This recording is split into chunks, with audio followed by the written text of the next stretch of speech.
अब ये देखिए कि र के लिए उर्दू में हमारे पास कौन सा हर्फ है? रे।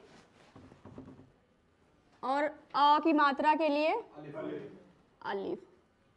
स के लिए सीन। ये क्या बना? रास। अगला है लफ्ज राह।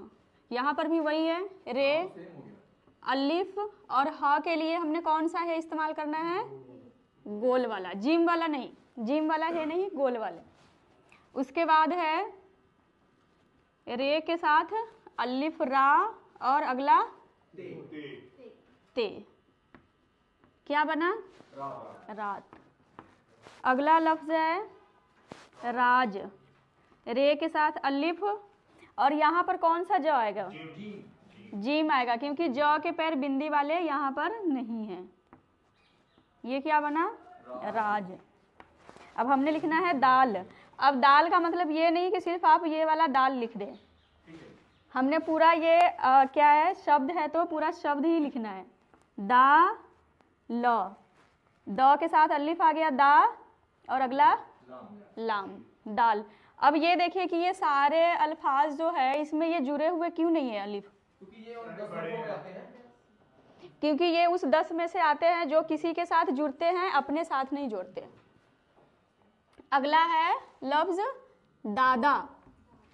दाल के साथ अलिफ दा, आगे फिर द।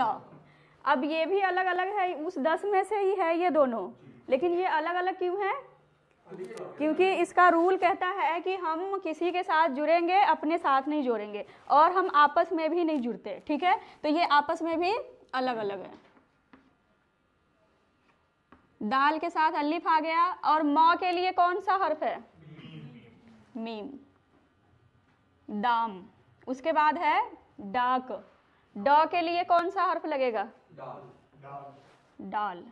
दाल वाली शक्ल है, बस इसके ऊपर ये बी बना देना है। अब देखिए कि यहाँ पर क्वाफ लगेगा या काफ लगेगा?